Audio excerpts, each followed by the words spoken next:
are supposed to be the ones you can depend on during down times and look to for guidance. Unfortunately, many parents say emotionally harmful things that can have a lasting negative psychological effect. This isn't an out-of-date phenomenon.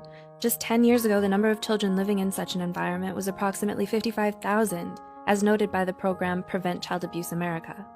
Considering that young people have nothing to compare their treatment with, they often think that this toxic behavior is normal or even expected.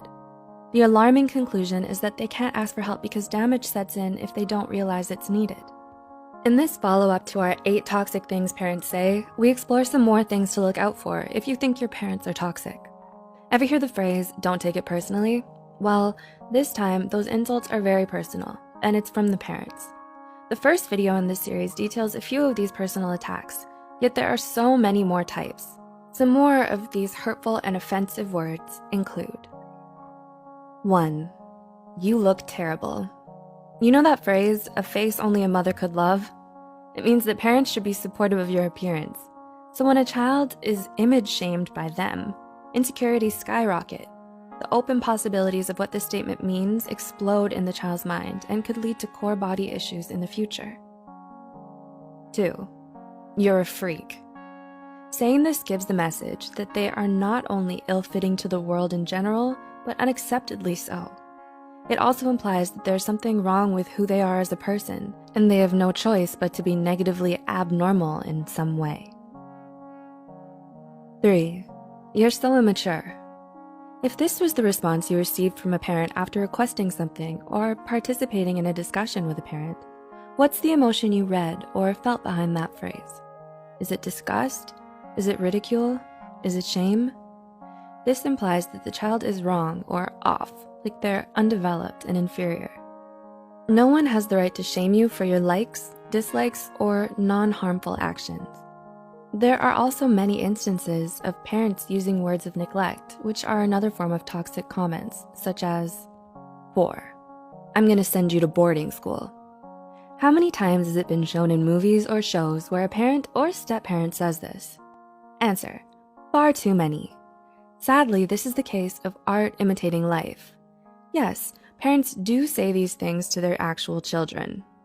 Saying that they're gonna send you away communicates that they don't love you enough to want you around, and they don't wanna guide you or raise you.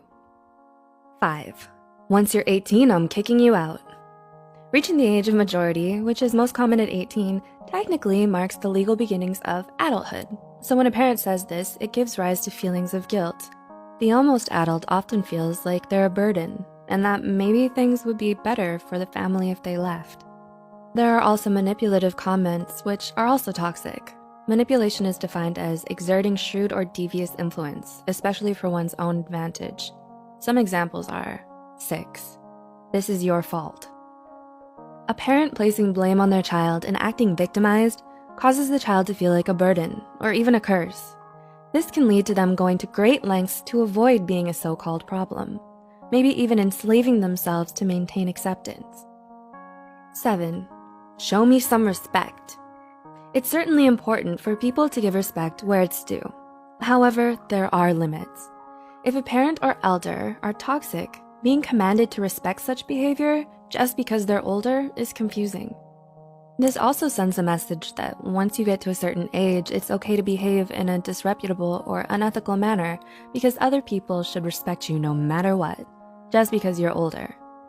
The adult in this case is betting on the youth unquestioningly being respectful without need for a reason, allowing the adult full control. Critical thinking and questioning can help the child out of this if they have proper guidance. Other toxic comments come in the form of controlling words, such as 8. Do what I say or else. This is an outright threat. This dismisses the child's independent needs and desires, leaving them feeling unworthy of anything other than following the parent's whims. This brings us now to criticism, and not the constructive kind. Overly critical statements about skills or abilities are common and detrimental. Statements like, 9. You are terrible at sports. One can substitute the word sports for any hobby or activity taken up by the child. This makes the child self-conscious about their skills, which can turn to anxiety, degrading performance further and eventually even replacing the association of enjoyment of the activity with tension and fear. Which brings us to 10. You're the worst student. Even though many of us tend to be aware that there is always someone better than us, it's quite the downer to hear from our parents the implications that there's no one worse than us.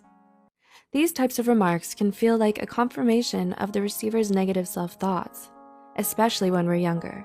We tend to trust our parents above all others, so being confirmed by them as the worst definitely contributes to low self-esteem and feelings of being generally undeserving. Many of these toxic things parents say are more than just poisonous hot air. They're also verbal abuse, wherein a pattern of behavior is used to maintain power and control over another. Therefore, it's particularly important to be aware of what qualifies as toxic. Have either of your parents ever said anything like this to you? Do you know anyone whose parents frequently speak this way? If you're curious and want to know more about toxic family dynamics, check out our other videos related to this subject. The links are in the description below.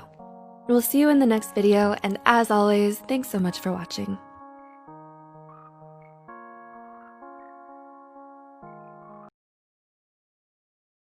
I've got no roots, but my home was never on the ground.